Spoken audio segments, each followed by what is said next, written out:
Should we talk about Uncharted? Sure, let's do it. Let's do that. G'day, everybody. Glenn and Ben here from the Good Movie Monday podcast, reacting to Uncharted. You know what? Before we actually talk about the film itself, Ben, I want to just give a really quick shout out to the Croydon Cinemas. I went and saw this film there, and I spoke to the manager, who's a lovely lady, and she gave me a pass to go and see this film, no charge, and I thought in return I would spruik them a little bit and tell everybody to get out eastern suburbs and check out the Croydon Cinemas. There we go. It is a very nice cinema. Funnily enough, I saw Geostorm there. I only go. Did you really? I only go there for blockbusters.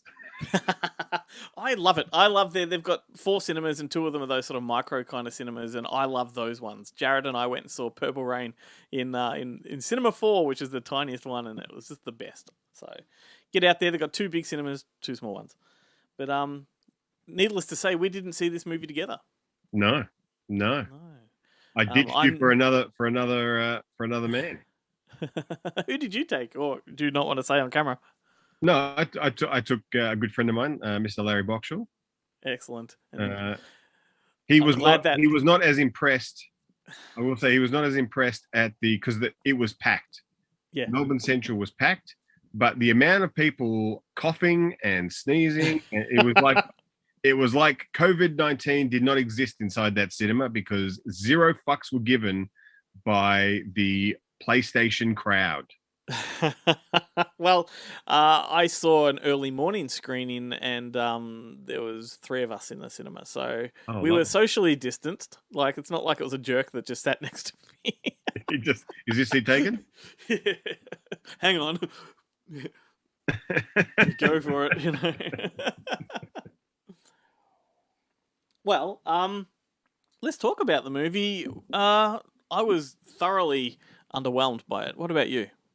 I'm a big fan of the games. I'm familiar with I think the only one I haven't played, I think, is the last one with the 2 female characters go off on their own little side journey. And I could be wrong. We could get letters. I'm pretty sure it's based on the second. This is based on the second game of Uncharted.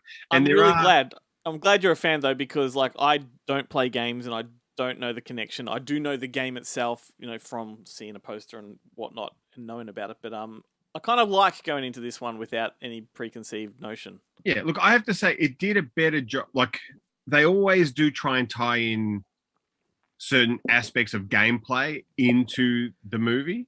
And this one opens with him hanging out of an airplane, jumping over these crates. That is 100% gameplay. I figured that. That is, and there's never, there's no real skill involved in that part of the game because you just push the button and up, and it's not a difficult part of the game. But they did cram all of that. There's a couple of times they crammed that kind of stuff in, which was like, if that's all they were going to do, that's fine. And I didn't actually feel too upset. Usually when they do these kind of adaptations, they expect you to have played the game. So they cram a lot of story, or they bypass a lot of story expecting you to kind of already know, which always upsets me because I'm like, this is not the game. So I don't know this. Even if I do, I don't know it, and you should properly explain it. Yeah. I mean, I feel about game adaptations the way I feel about book adaptations, in that, it's a different thing. Like so many movies we watch and we love, we have no idea there's a book involved, and we don't care. Which is, it would be fine if they acted that way. The problem is that they're so reliant on that existing IP that they try and cram in a bunch of stuff from its source, and don't actually, the best book adaptations are the ones where they take the barest premise and throw the rest. Like Dirty Dozen, believe it or not, is based on a book. The book is set entirely in the training camp and doesn't even have that much to do with the other men. It's more about the kind of Lee Marvin character dealing with the woman who owns the property that they're doing the training on. They use the books as a source of foundation, and then they sort of take liberties and do their own and they thing. go off their own. And they don't do that in this case. But that being said, it's this movie's not going to didn't change my life or anything like that. But I was pleasantly surprised that it wasn't as horrible as it could have been. Okay, well, I don't think it was horrible. Like I said, I was underwhelmed, but I this is a straight down the middle sort of 2.5 out of 5 for me. Like it was just, I felt the gameplay was to its detriment, like the trying to tie it into the game, because I kind of felt a really palpable sense of them just going by the numbers. Like, all right, we've got to have this part, a bit like the Resident Evil reboot they did recently. Like you just feel like, okay, well that's from the game, that's from the game, that's from the game, and they're kind of more concerned with how do we tie those together as opposed to having a really good story. Yeah, because I really felt the two biggest things that let this film down was I think it was hideously miscast. I think Tom Holland and Mark Wahlberg were terribly cast in this movie. I didn't like watching either of them, and then the story was just pretty generic and bland. Well, I mean, look, I had different concerns. Like, I do agree that, I mean, look, Tom Holland, it's weird. Both of them are basically too young to be playing the characters that exist as they do in the game. But the thing that really bothered me more than any of the other kind of stuff, and the gameplay stuff aside, which, I mean, to me, the high watermark of bad sticking game stuff into a movie or merchandising into a movie is Star Wars Episode 1 with that speeder race. And this couldn't be more obviously to be designed for a game afterwards. Yeah, like it was horrendous. But my problem was that the actual character of Nathan Drake, he's an asshole in the beginning of the film. Yeah, and yet he's a thief. He's not really it's not like he's like in the game he's a treasure hunter, but he's not like a pickpocket. Unless it leads to the thing, but I was you can kind of find with that, but he's just as untrustworthy and more backstabby as the Sully character, as the Mark Wahlberg character, and as the two female leads in the film. Like they're all kind of narcissists. They're all deceptive narcissists. Yeah, like 100%. They've all been they've all had these kind of traumatic lives that have led them to be this way, and it is legit. But for some reason, halfway through the film, the Tom Holland character, all of a sudden he's like the hero who's a good guy who never doesn't betray anyone, and you're like, that's not the character you've established in the first half of the film. Yeah. I just found it so odd. Like you said, wrong ages. I mean, I didn't dislike watching Tom Holland nearly as much as I did Mark Wahlberg. I struggle with him at the best of times, and I just felt like he didn't fit the universe. Like he just isn't this kind of actioneer hero. He's more of a, fucking, I don't know. He just belongs in more of your Bourne style of adventures, not these kind of ones. But see, I really liked. I actually quite enjoyed both of them. Yeah, right. In that regard, and I have a lot of time for Mark Wahlberg. I mean, I do think he's a bit young. Like the character of Sully is supposed to be the Nathan Drake character, but 30, 40 years older.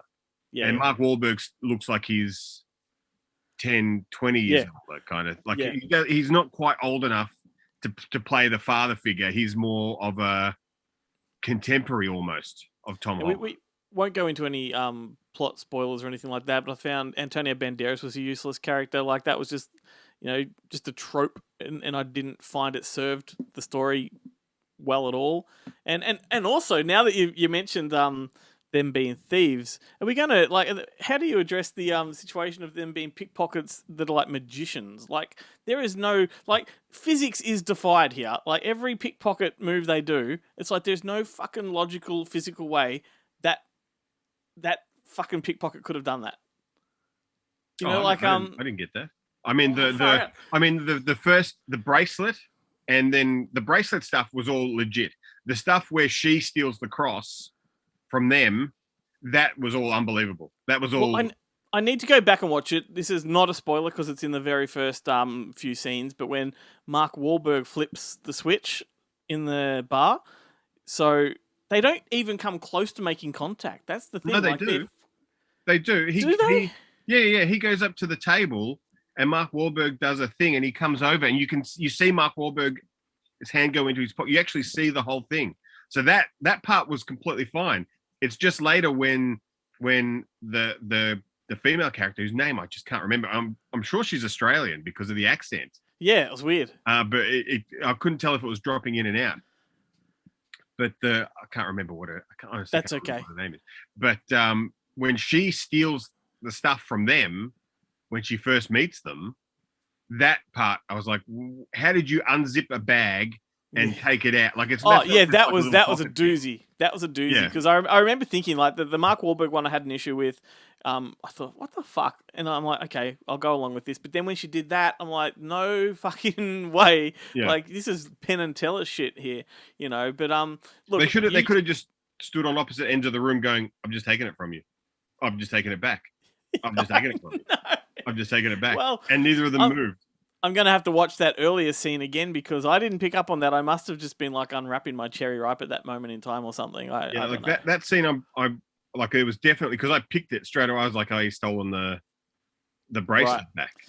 Right. Like, okay. right, well, that's my bad. But I liked. I read a quote from Variety magazine's review. How's this? They described it as. I've written it down because there's no way I could memorize this. Raiders of the lost national treasure of the Fast and Furious Caribbean. Yeah, that's pretty. Yeah. I mean, but that's the game. That's what the game is. Yeah. You know, and I just kind of feel like, I mean, I'm not going to be one of these people that says, "Oh, don't adapt things." But I kind of feel like this is a game that just should belong a game and leave the adventure hunt into Indiana Jones or Nicolas Cage or. Look, funnily enough, look, they've been talking about this game's been around for I feel like 10 years or so. At least, yeah. Like a long time. In PlayStation circles, like it's a PS3. I think the first one was a PS3 game. Well, the movie's been rumored for over 10 years, so. Yeah, they've been, and I've read a couple of interviews about them trying to do it, and that's the problem has always been trying to figure out the story in terms of the game because it is quite problematic. Like the game is the storyline of the story arc of all 3 or 4 games is very much tied into the gameplay.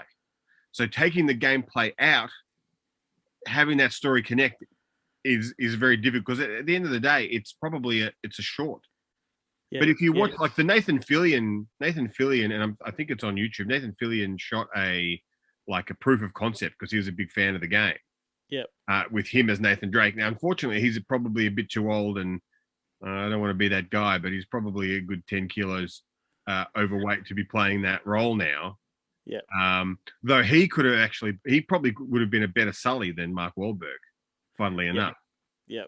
Or Bruce Campbell, Burn Notice Bruce Campbell would have been perfect as Sully. I kind of just feel if they were going to do this well, they kind of had to just risk losing some fans of the game by taking the character names, taking the basic premise of the treasure hunt, and just making a new thing, Yeah, and look, and that's my biggest problem with these kind of things is that solving the puzzles was all too easy. Yeah, like it's and some of the logical leaps of the the solutions are just like that's a bit ridiculous. Like, how'd you come up with that? Like, well, and those little things kind of bother me. But at the end, look, it is and funnily enough, there is. When there were a couple of moments in the film where there were kids in the audience who were exclaiming in surprise at certain things and calling out loud. So it is, you kind of do have to remember that I'm 43 now. This movie is not made for me. This movie is made for 12-year-olds. Absolutely. Absolutely. And I'm sure that my 12-year-old self would have had an absolute ball with it. I mean, if my 12-year-old self loved Sky Pirates, then I definitely would have loved this. I don't know how your 12-year-old self loved Sky Pirates. I'm obsessed with treasure hunt movies, and then that was the problem with my 42-year-old self with this one is that it was just so simplistic that this leads to this leads to this. It's like, well, does it? And Indiana Jones did that and better, and it's just I was putting all these great movies in my mind while watching it. When if I was a kid, I'd probably just because it is, because it totally is. It's Last Crusade. So much of it is Last Crusade, and Larry at one point leaned over to me and was like, is this going to turn into Goonies? Yeah. And it is, it is hard. I did like that kind of, I was surprised because a lot of these movies now lately, things like Matrix and, what was that other one? the King's Man and stuff like that, Yeah. where they are movies that are just action set piece after action set piece with with the thinnest of plots. And I've just got to the point where I don't really want to watch them anymore. I don't really want to watch Marvel movies anymore. I've been done with DC movies for a while. I'm not in any way looking forward to this new Batman film. I just could not care less. And this one, there wasn't a point in this one where I felt like going to sleep. Yeah, I'll that's put good. it that way. Like That's good. Matrix, I could have happily slept through that entire film. Like all of the Transformers films, funnily enough, except for the Mark Wahlberg one, happily slept through. Yeah. Well, yeah, I'm on board. I'm on board. Like like I said, straight down the middle, 2.5 out of 5 for me. It's didn't hate it, didn't love it. Wasn't definitely particularly fun, but definitely one if you got teenage kids, like the preteen to just teen kids, perfect movie for them to go and see. Everyone else, you can probably do better. Go watch Licorice Pizza or what you call it, Nightmare Alley, or something like that, something with a bit more substance. Well, there we go. We probably just spent way too much time talking about this movie. That's what we do, man. Ramble on, Ben. Yeah, I don't think. I think I disagree with that characterization of what we just did, but okay. That's what you're here for, mate. Yeah.